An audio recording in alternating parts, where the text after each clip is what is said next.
are you? And where are you going? What do you want?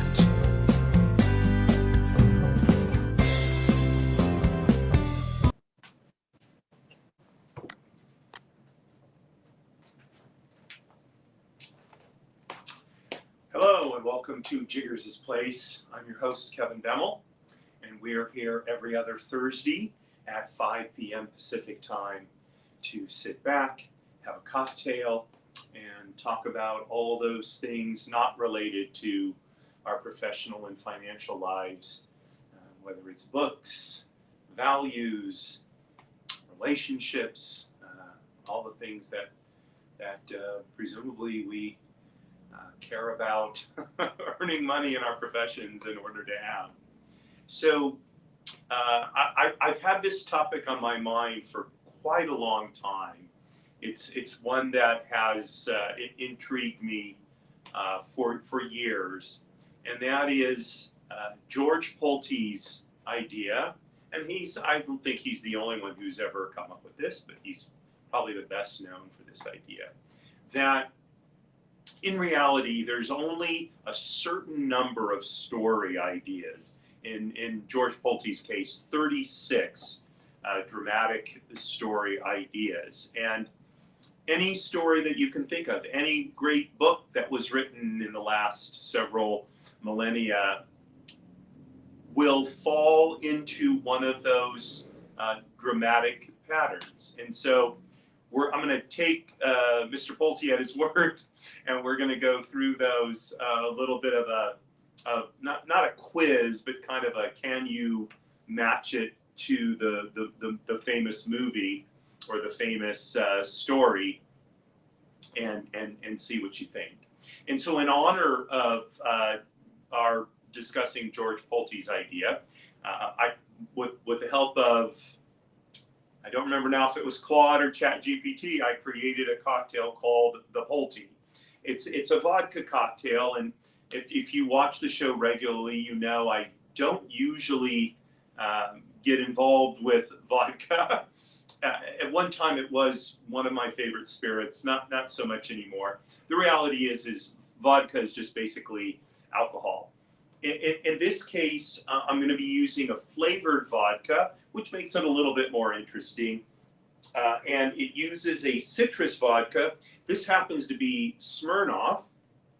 And people talk to me pretty frequently about, I can tell the difference between vodkas and this and that, and Finlandia and this and Grey Goose. And the reality is, if you've got a high quality vodka, it's tasteless. That's one of the things about vodka. So I remember, this is quite a number of years ago now, I heard about a blind taste test that was done with vodkas, and Smirnoff came out #1 in terms of what people liked, even up against all the super premium vodkas. And indeed, the Smirnoff flavored vodkas are quite good. You can see this bottle is, 2/3 empty. And then I'm going to mix with that some pomegranate juice. This happens to be made by Sadaf, which is a kosher brand of pomegranate juice. Some lemon juice. This happens to be Trader Joe's organic lemon juice. Just a little bit of simple syrup, which is really just sugar and water, a little teeny bit. And then I'm going to drop in now if you got the cocktail recipe online, via email, you see that it calls for cranberries. I'm actually going to use goji berries. That's what I happen to have on hand. And we're going to use 36 of them, one for each of the dramatic situations. So we're going to start with 2 ounces of vodka. And if you follow the ingredients, this is the only one that has alcohol in it. Okay, and then we're going to add to that 1 ounce of pomegranate juice. Make sure I got the right. There it is.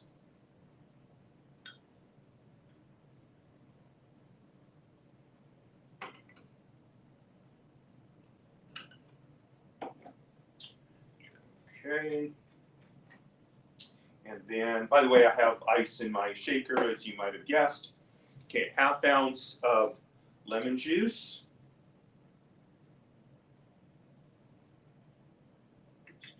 More. There we go. And then a 1/4 ounce of simple syrup. There are all kinds of simple syrups out there. This is just one that I happen to find. Now I don't remember where. So I'll put that in. And you can see that the shaker is already freezing up. We're going to shake this for a good 20 to 30 seconds. That's because we not only want it to mix together, but we want some of the ice to melt, open up the flavors. Talk about that pretty much every time I make a cocktail. Right? That's part of the process. You can see the whole shaker, the outside is frozen. That means we're getting it nice and works good. Just do a few seconds more. I have my coupe ready.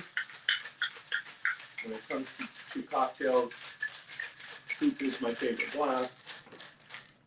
Okay, and we're going to strain this in. Oh, it's got a lovely color from the pomegranate juice. That's nice. And then we're going to put in 36 goji berries. So let's see, hopefully I have 36. 1, 2, 3, 4, 5, 6, 7.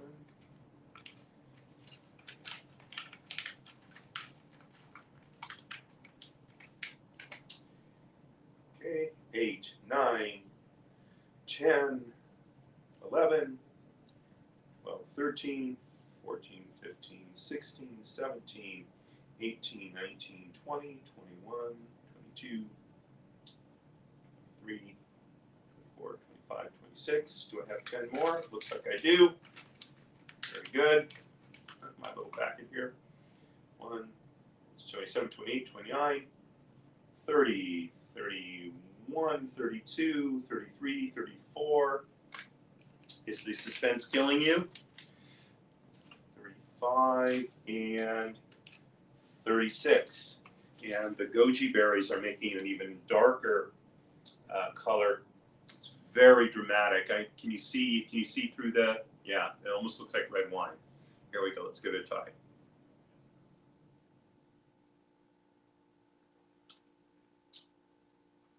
Nice.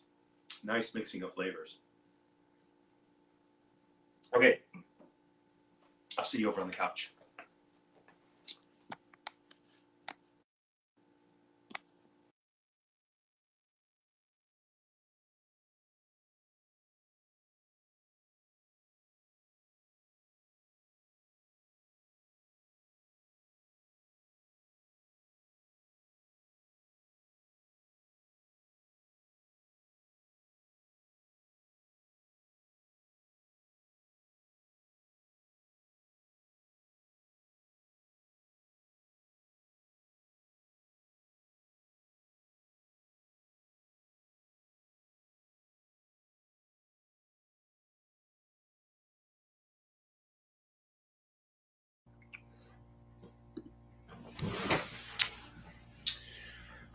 So for me, the week started out with a festival.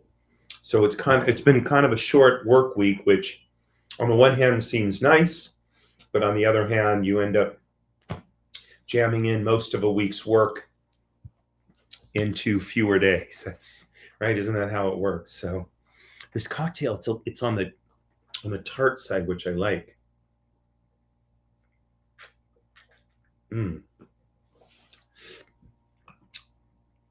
Both the pomegranate juice and lemon juice are on the tart side. I think it makes a really great mixture of flavors. So the 36 dramatic situations. So he, so George Polti in a book he wrote in the 1800s, which was based on earlier writings. He observed that in reality, there were a limited number of situations into which all stories fall. And he divided them up into, I think it's 6 categories, if I remember.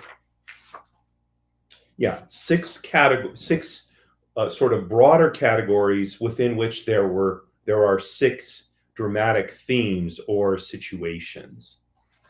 And when I was preparing for this show, I went through many different iterations of examples for each particular situation, and indeed, it's quite interesting how this seems to be true. Polti seems to be right. That's what I think. I'll put it that. Now, there have been some expansions on George Polti's work. There's one, and I'll talk about this a little bit toward the end, posited there's a 37th dramatic situation that he did not identify.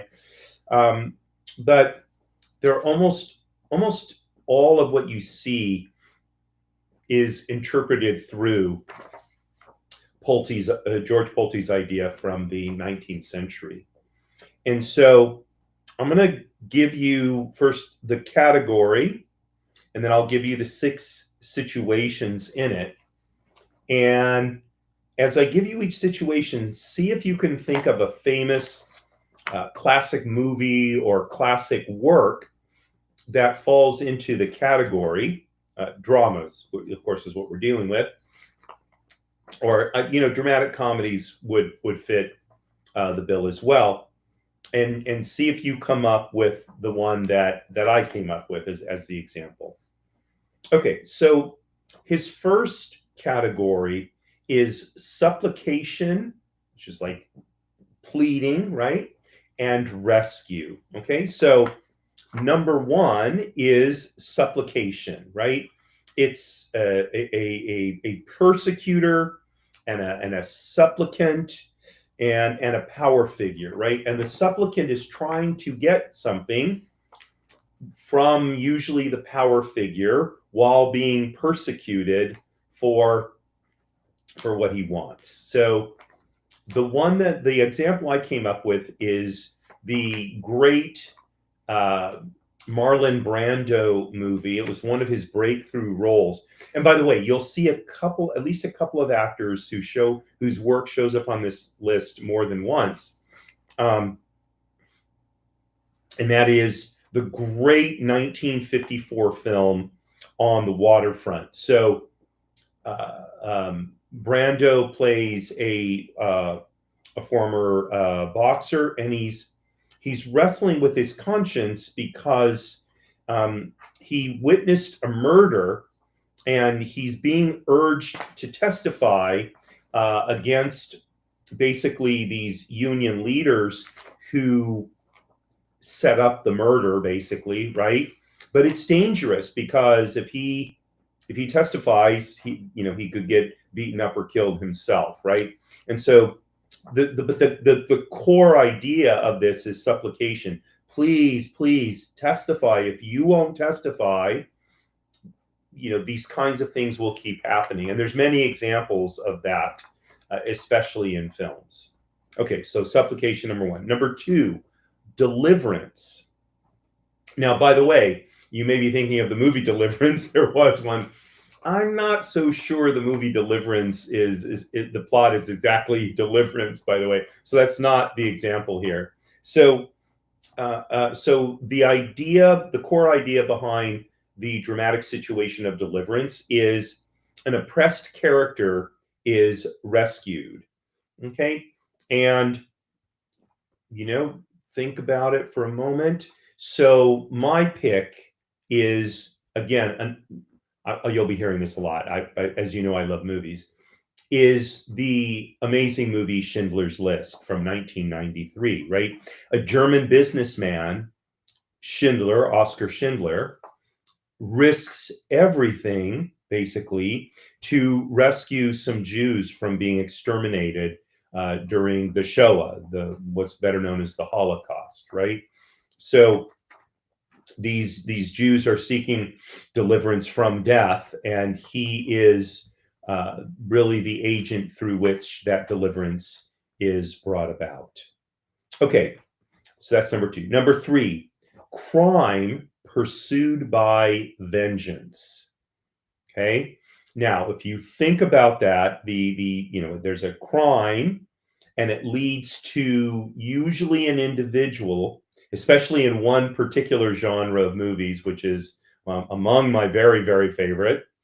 And that individual pursues justice or revenge, right? And I love film noir, especially the film noir of the 1950s. So many amazing movies, and the movie that's oftentimes credited as being the first noir film is actually on this list in a different category. So in this case, the example is The Big Heat from 1953.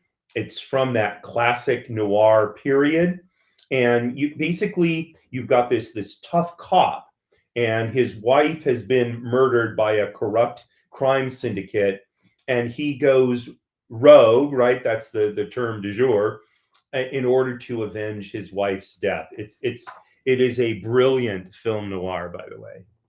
One more cocktail.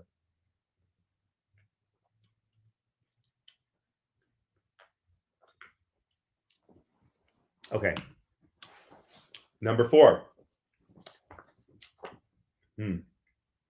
Vengeance taken for kindred upon kindred. Right? So this, you could say, well, this is just a variation on crime pursued by vengeance, but the motivation for the vengeance isn't necessarily a criminal act, as you'll see by the example that I use. So you've got it's really revenge within a family dynamic, right? And again, the motivation doesn't have to be crime. So there is, of course, a classic example of this, and I'll give you a hint. It comes from Shakespeare. That should give it away. And of course, it's Hamlet. And there have been several movie versions of Hamlet done. The one I happen to choose is from 1948.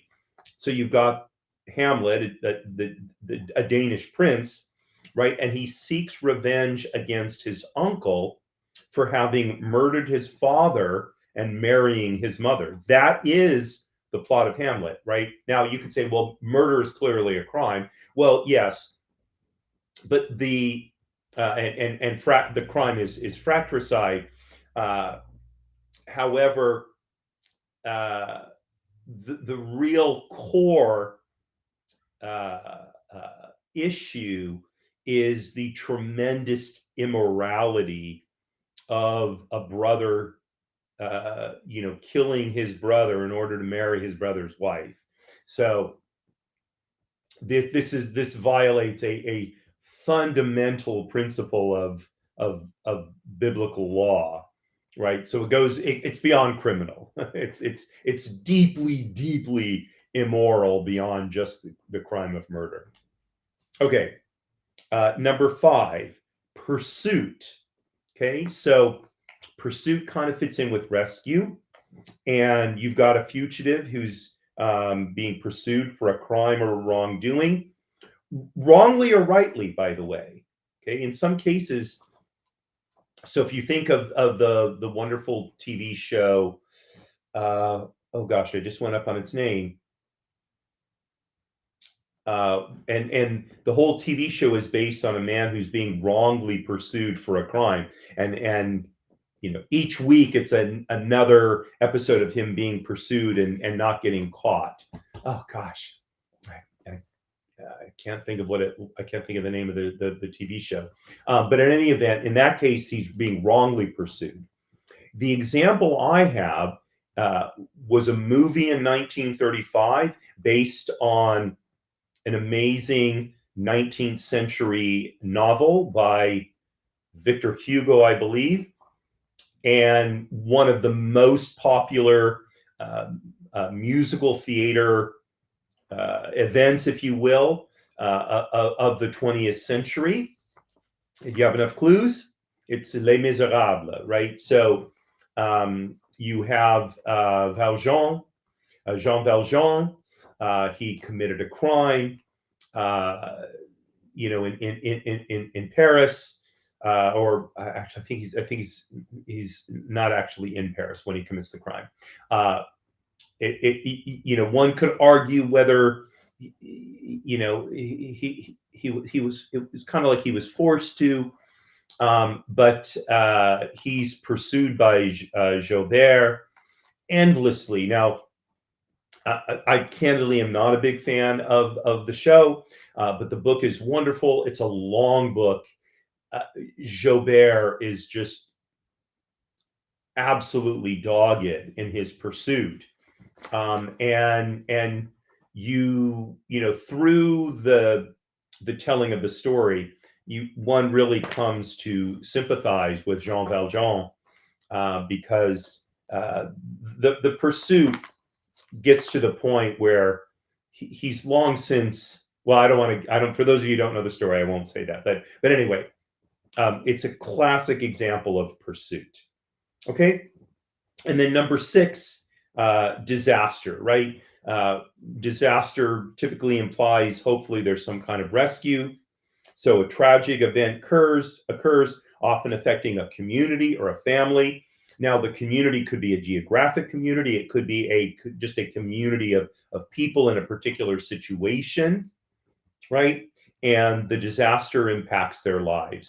And the movie I chose, there was a modern remake of it that I frankly do not like, but it's based on one of the most devastating sea disasters, of all time. That should give it away a little bit. The ship was thought to be unsinkable. It hits an iceberg and sinks, right? Killing almost all the people who were aboard. And for those of you like me who are fans of Downton Abbey, it is the disaster that basically kicks off the series, right? The sinking of the Titanic. So there was a 1953 version of called Titanic. There was also the wonderful movie, The Unsinkable Molly Brown. She's on the Titanic. That's part of the story. And of course, the ship sinks, and it's a disaster. Very few people survive, right? But by the way, the Poseidon Adventure, another disaster movie. Earthquake, right? There was this time in the 70s when disaster movies were the thing, right? Okay, so that's supplication and rescue.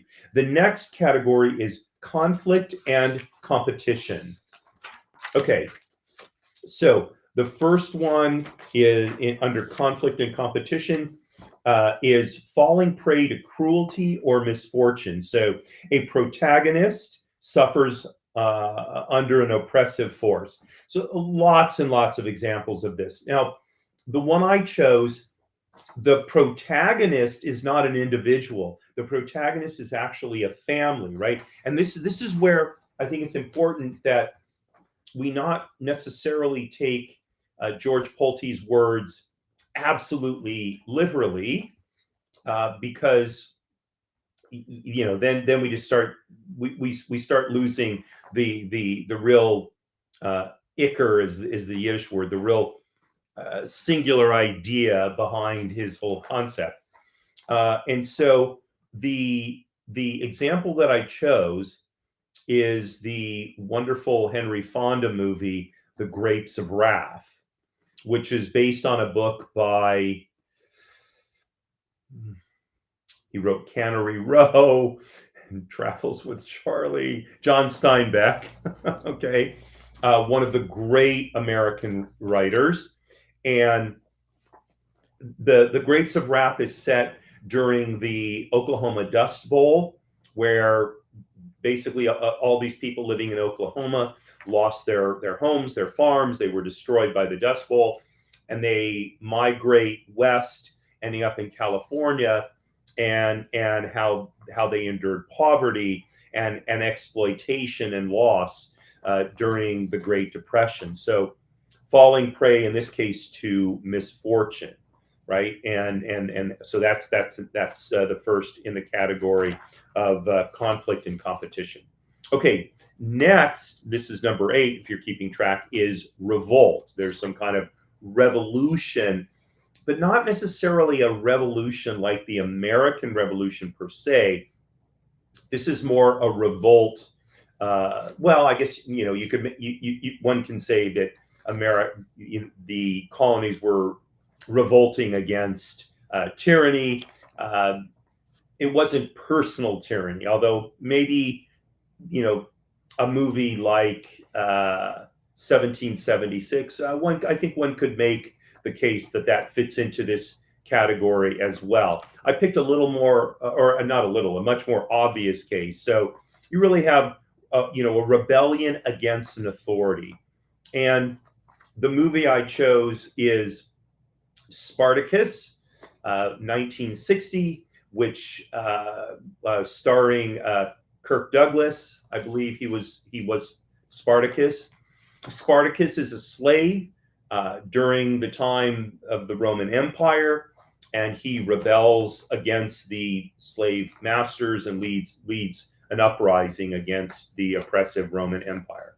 Wonderful movie. Kirk Douglas, an amazing actor.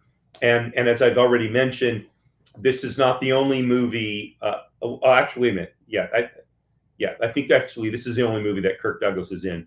I was thinking about a different movie that he was in. Anyway, so Revolt, Spartacus. Okay, number 9, Daring Enterprise. Okay, so you've got a bold or risky quest, right? Could be legal, could be maybe not so legal, right?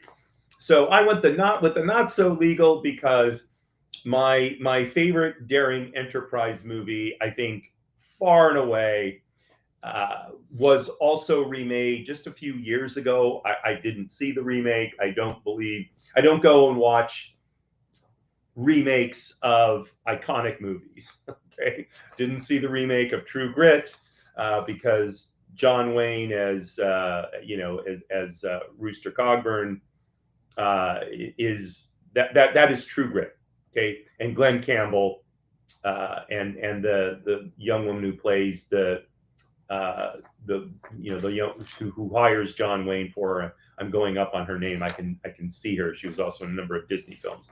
So no reason ever to have made True Grit again, right? There have been talk about remaking Casablanca, for example. No reason to ever remake that movie.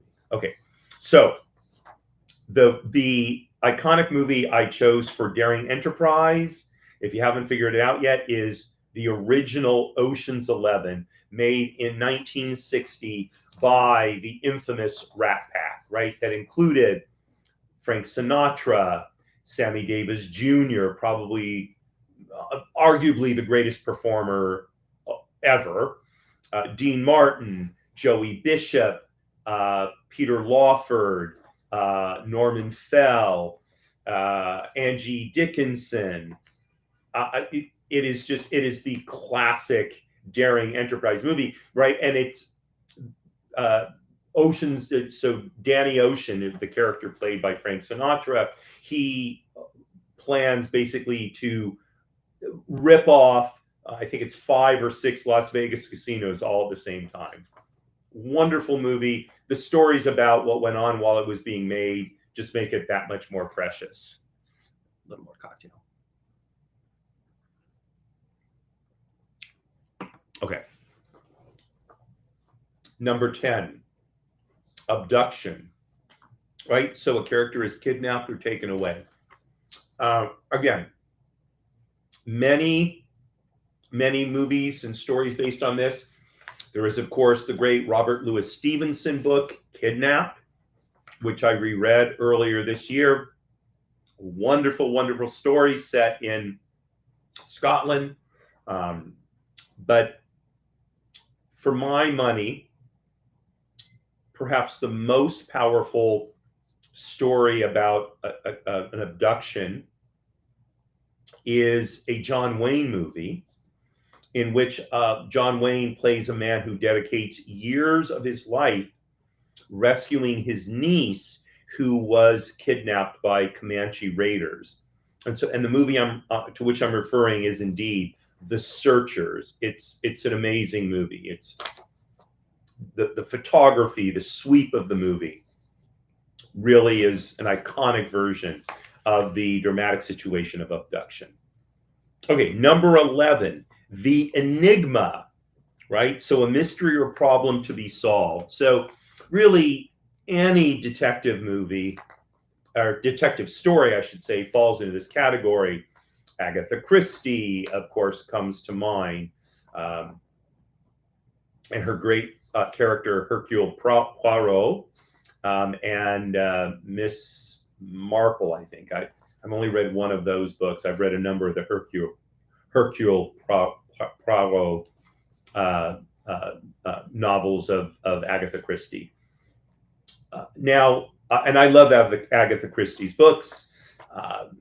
Rex Stout's great character, Nero Wolfe, again, wonderful.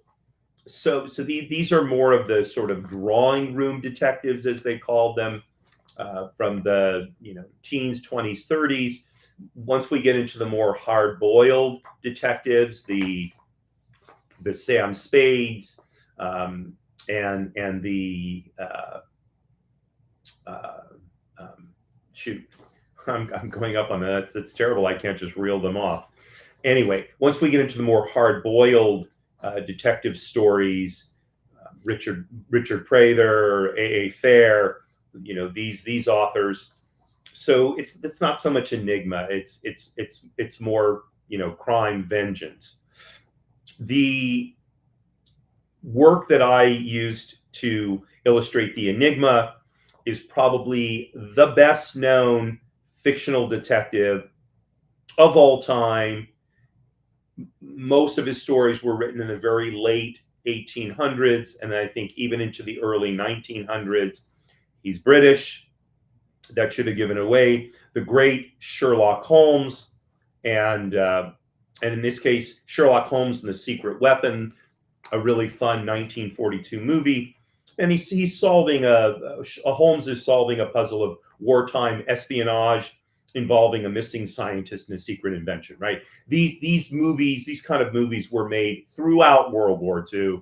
They were standard fare. Most of them are fun to watch. Many of them are charming, intriguing. So The Enigma.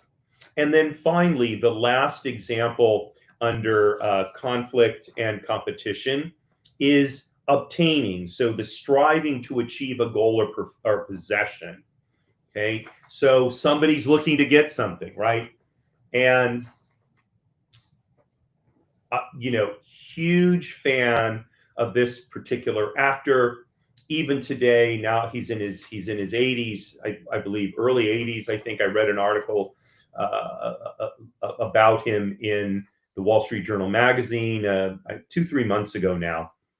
He's a pilot. He's flown sort of mercy missions to bring in aid to areas that have suffered some sort of natural disaster, right? And so that's why, in looking for an example of obtaining, I had to go with Raiders of the Lost Ark, right? Indiana Jones, played by Harrison Ford, right? I hope you got that.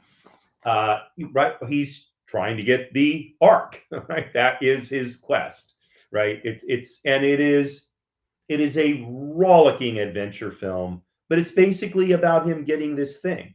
That's the central point of the plot. Okay.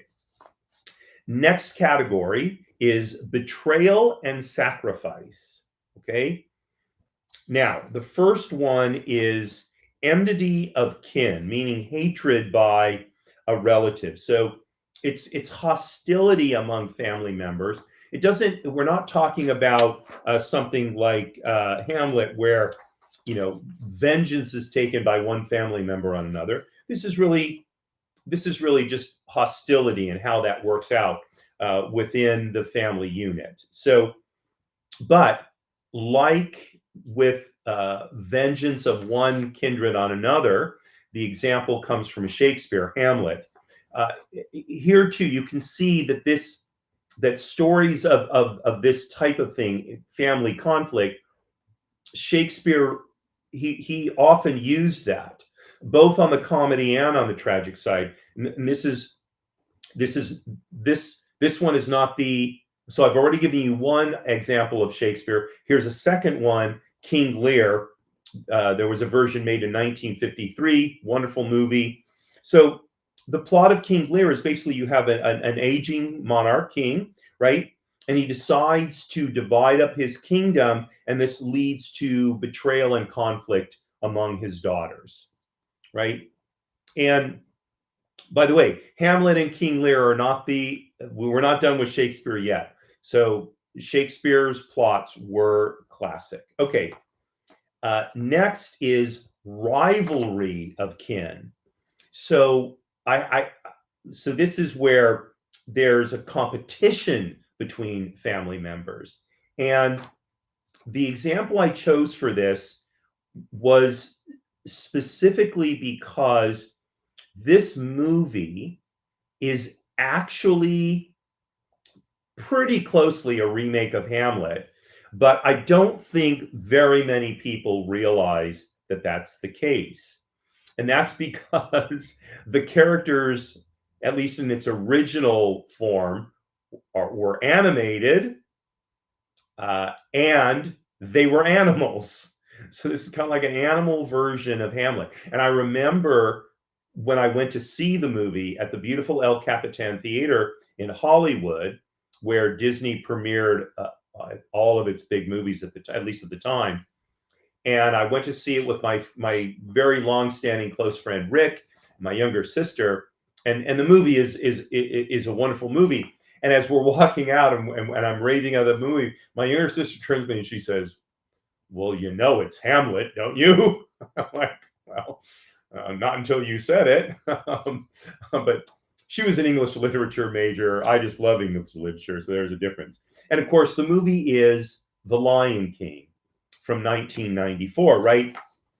And you've got, I don't remember the name of the young lion anymore, but basically his uncle betrays his father. You can see the uncle doesn't end up marrying his mother. That's the only change. But basically, it is the plot of Hamlet without the vengeance, which is why this one fits into rivalry of kin as opposed to vengeance of kin.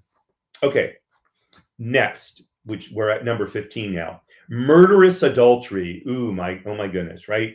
So betrayal leading to violence, but adulterous betrayal, right?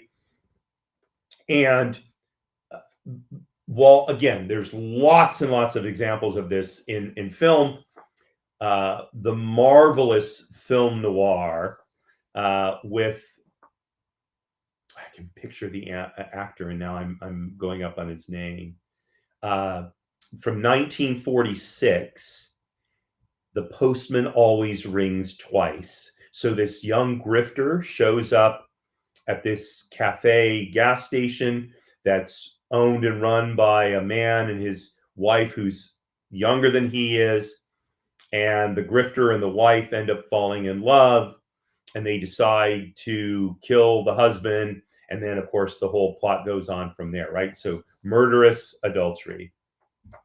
Okay, next, madness, right? The descent into mental instability, if not just mental collapse, right? And the movie that I chose it stars an actor that I've already mentioned once before. He was the lead actor in On the Waterfront. The movie comes from 1951, and it's about a woman who has a fairly tenuous grasp on reality, and under the pressure of the reality of her sister's life and the cruelty of her sister's life, she basically breaks down mentally. And of course, it's the great Tennessee Williams play made in movie form, A Streetcar Named Desire. Amazing, amazing movie and play. Okay, next, fatal imprudence, meaning you made a mistake that ends up killing you. Okay, fatal imprudence. So you've got some kind of reckless action that leads to catastrophe. By the way, if you think of the movie Thelma and Louise, right, that is not fatal imprudence. They decide to kill themselves. Okay, so that's not what we're talking about here. We're talking about the deaths. While they may be on purpose per se, they're inescapable, if you will. Okay, and we're going to go back to William Shakespeare. So we have a story of two young lovers who impulsively, I think, fall in love despite the fact that their families are in a rivalry. It's like the Hatfields and the McCoys, right? In terms of a more contemporary example, and then due to misunderstanding, both of the young people end up dead. And of course, we're talking about the great Romeo and Juliet. There have been numerous wonderful versions of this in movies, plays. I mean, we're of course talking about one of the classic tragic romantic stories. Okay, and then finally in this category, involuntary crimes of love. So you have a romantic entanglement with unintended consequences. And I think this is the first example of this particular filmmaker's work, the incomparable Alfred Hitchcock. And it's a story of a man who remarries a young woman, and throughout the movie it appears that the man is obsessed in a positive way with his former wife, and it's oppressive on the new young wife.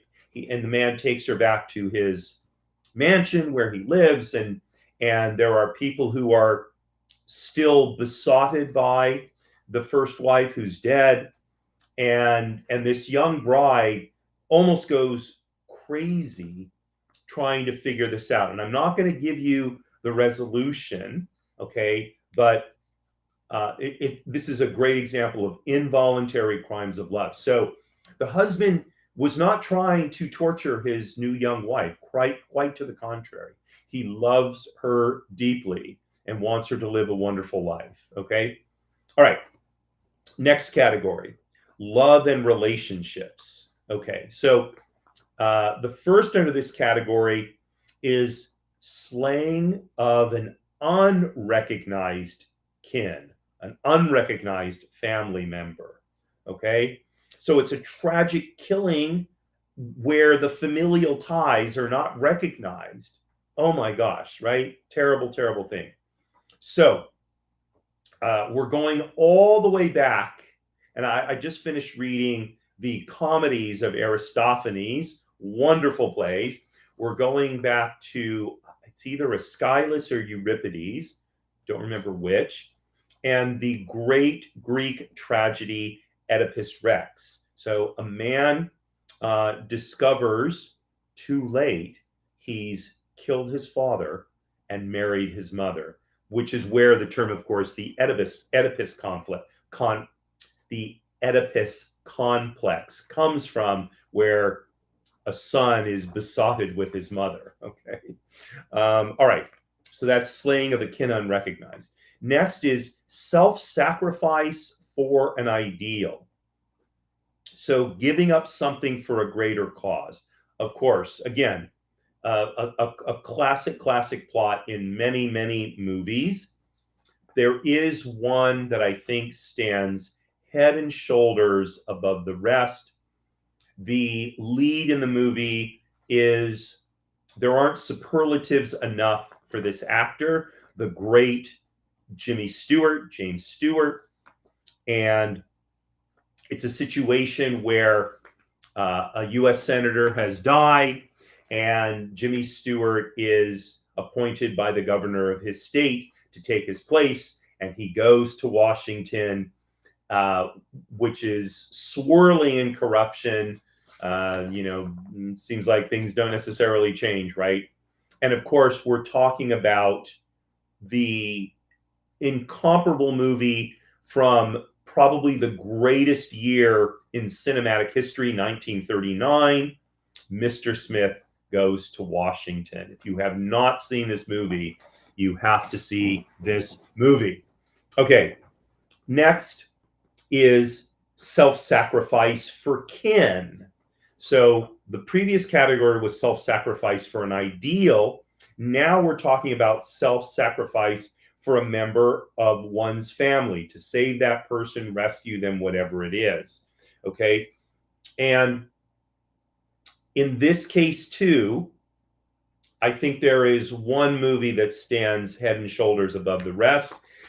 It happens to also be, well, not happens to be, so many of the movies that Jimmy Stewart made during his career, he was kind of an everyman, doing something extraordinarily self-sacrificial. And in this case, it's a man who gives up his aspirations to travel and lead an adventurous life so that his brother can do great things. He ends up staying in the little town in which he lives and running a building and loan and going through the vicissitudes of doing that. And he gets to the point where he's in such dire straits, he contemplates killing himself, and in the end, he does not. And it is, of course, the Christmas perennial, which is It's a Wonderful Life from 1946. Again, if you have not seen It's a Wonderful Life, it is a must-see movie, and especially at Christmas time. The movie, the end of the movie is during the Christmas holiday, and it is just, it is charming, but not charming in a cute way. It is charming in a way that just grabs you by the heart and helps you feel the sense of the season, if you will. Okay, this coming from a Jewish guy. Okay, next. We're up to 22 now. All sacrificed for passion, right? So these are sacrifices made in the name of love. And I'm actually going to do a change up here because I have one here. But another one occurs to me. I just rewatched this movie. I believe it was last week. It's based on one of Jane Austen's novels, all of which are superb. The movie has a wonderful cast. Kate Winslet. I'm going up on the name of the other. Emma Thompson. And then the fellow who plays the Colonel. I can picture him, and I'm going up in the actor's name. But the movie is, of course, Sense and Sensibility. And now there is a twist in terms of Sense and Sensibility, because in the end, the Colonel, who seems like he sacrificed everything because he's deeply in love with this young woman, and he thinks he's lost her to another man that he knows to be not a good man. In the end, he's rewarded for his sacrifice, as is, by the way.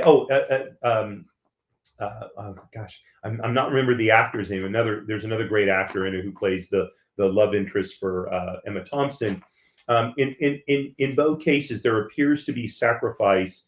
The wonderful thing about Jane Austen is she didn't leave you on a down note, which is why I love Jane Austen. Look, I enjoy reading Charlotte Bronte and her sister, whose name I'm going up on, but they leave you on a down note. So okay, so Sense and Sensibility.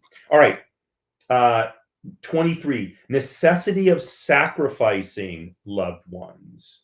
Okay, I mentioned this movie earlier, right? So forced to give up loved ones for survival or duty, right?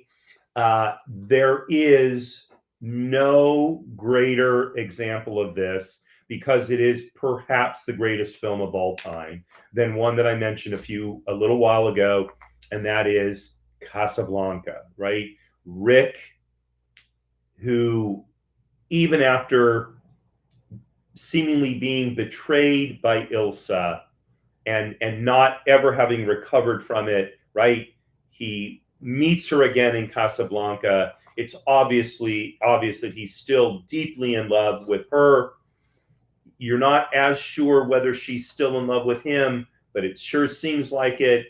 And in the end, right, sends her off with her husband, even though he probably could have enticed her away from him, right? So he sacrifices himself for the greater good.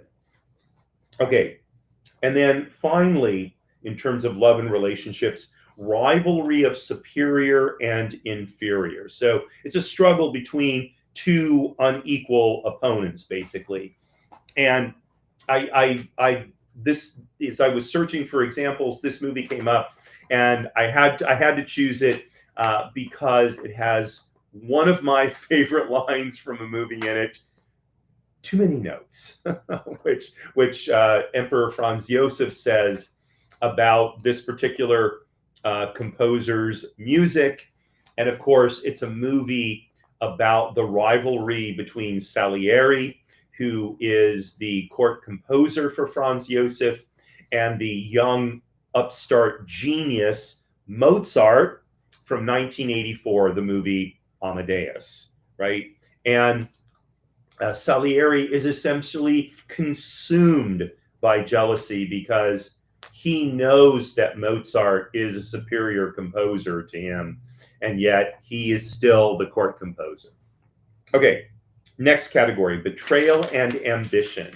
Okay, so of course, top on the list of betrayals, adultery, many movies about adultery. Brief Encounter from 1945, a movie about a chance meeting between a housewife and a doctor. It blooms into a restrained but very painful affair because the woman is committing adultery. Now, it resonated more in 1945, certainly, than it would today, I think, because social mores have changed somewhat, but nonetheless, Brief Encounter. Okay, crimes of love, right? So romantic actions that lead to ethical or legal consequences, i.e. negative consequences, right?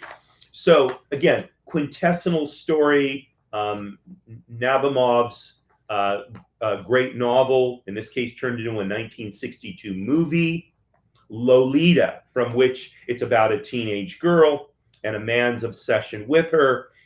He manipulates her into an affair, but of course she's underage, and there are consequences to doing that. This version was in, as I mentioned, 1962. It's where the term the Lolita complex comes from, right? So you see these coming out now. Okay, discovery of dishonor. So, right, realization of betrayal or disgrace. And in this case, I go back to the great Nathaniel Hawthorne novel. I don't think this is read in high schools anymore. I read it in high school. It's a novel about a woman bearing a child out of wedlock, right, an illegitimate child, and the woman faces public shame because of this. The name of the work comes because the letter A in red is sewn onto her clothing, so people know she did this shameful thing. And of course, the book and the movie from 1934 is The Scarlet Letter. Okay, and you know, it is harder to make such movies today because we don't look at betrayal as being a societal function the way it used to be. And so I don't think we see this as a dramatic situation as much anymore. Okay, next, obstacles to love. So barriers preventing lovers from uniting. Now you might say that Sense and Sensibility fits into this one. I wouldn't argue the point with you. Interestingly enough, the example I use here comes from the same authoress, Jane Austen.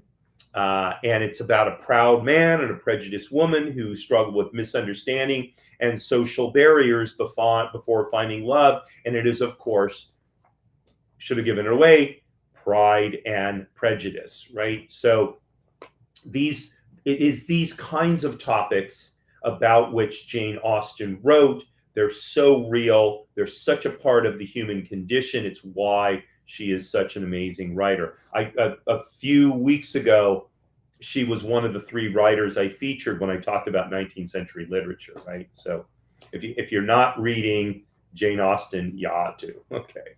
All right, 29. An enemy loved. Okay, so falling in love with an adversary. So returning to another great auteur of cinema, Alfred Hitchcock. And in this case, it's a woman who's spying on Nazis in South America, and she falls in love with her American handler. And of course, this is the whole Notorious aspect of it, which is the name of the movie, Notorious, with Ingrid Bergman, if I remember correctly. Okay. And now that I think of it, Ingrid Bergman is also the love interest in Casablanca. So there's somebody else who shows up twice. Okay. And then the last one in this category is ambition, right? The striving for power and success at all costs.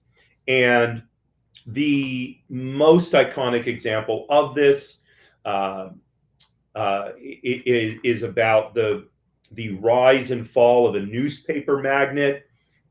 It's generally considered that the filmmaker is referring to William Randolph Hearst Jr.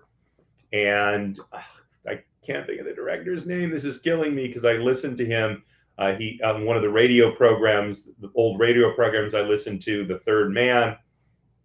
The movie is, of course, the great Citizen Kane. Oh, and I just had his name and now I lost it again.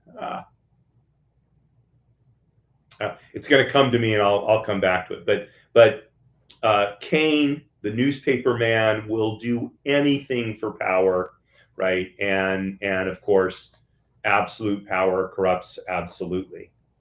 Okay. All right. And then the final category is fate and existential struggles. So these are going to have, I think, more ethical, religious context to them because they are existential questions. So the first one is a conflict with God, right? Challenges against a divine force. And I go to Charlton Heston, who is well known for making a number of movies in this category, The Ten Commandments being one of them, where he plays Moses, of course. I have a different example for this. It's a story about a Jewish prince. I won't give you his name because that's the title of the movie. And he's friends with a young Roman man who comes back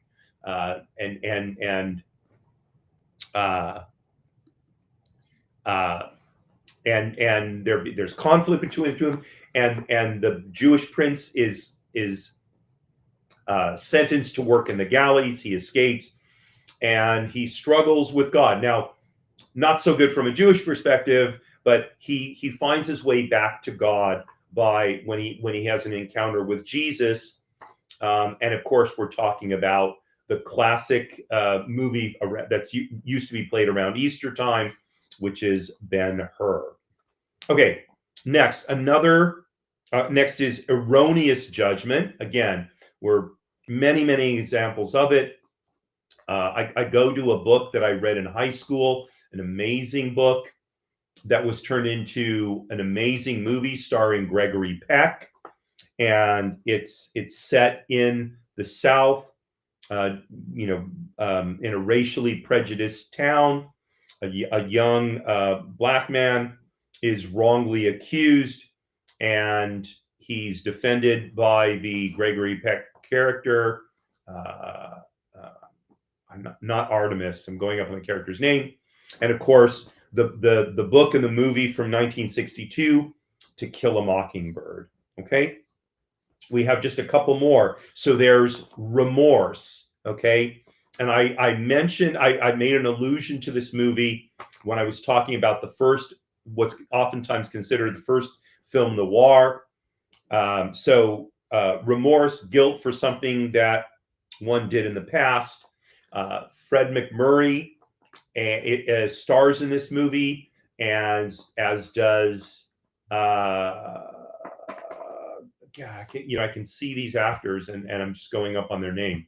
Barbara Stanwyck plays the love interest, and basically the plot of the movie is Fred MacMurray, who's an insurance salesman, colludes with Barbara Stanwyck on an insurance swindle, and at the end of the movie is done essentially completely in retrospection. The Fred MacMurray character expresses remorse for what he does, and the movie, of course, is Double Indemnity. Okay, and then recovery of a lost one. Okay, so that's the next one. So reuniting with someone lost. I'm going to get through these really quickly now because I see we're coming up on an hour. And there's the movie The Search from 1948. So a mother desperately searches post-World War II Europe to reunite with her son. This was a common post-World War II theme because of all the displaced persons, people looking to find their family members. And then the final of the 36 categories, loss of loved ones. So coping with the death or departure of loved ones. Again, very common theme. I'm going to put a little twist on this. I'm going to go back to Disney and animated Disney, but early animated Walt Disney movie, 1942. The absolutely heart-wrenching story of a young deer who learns about life and dealing with sorrow after his mother is killed by hunters. By the way, it's a marvelous book as well. And of course, we're talking about the classic movie, Bambi. So those are the 36 dramatic situations. I challenge you to get to the essence of the plot of any dramatic story, movie, book, whatever, play you've ever seen, and find one that doesn't fit in one of these 36 categories. If you find it, post it on my social media. Show me that George Polti is wrong. We'll have a discussion about it, or maybe an online discussion. And while you're doing it, enjoy a refill on the Polti. And thank you so much for joining me. Always appreciate it, especially those of you who are live. Always a treat. And this is my last show for this week. So next week on Monday at 10 a.m. is my show, Trust and Estates Weekly. My guest is Lisa McCary, and she's going to be and we're going to have an interesting conversation about a topic on which she's a specialist. On Tuesday at 10 a.m. Pacific time is my show, Business Lessons from the Military. My guest is Darren Burrell, United States Air Force veteran turned venture capitalist. And then on Wednesday at 10 a.m. is my show. These are all Pacific time, of course, is my show, People Making Money. So I hope to see you next week. Signing off quickly here. Again, thanking you for joining me. Hope you enjoyed it. Courage at all times, my friends. And Marie, I'm not going to forget to mention,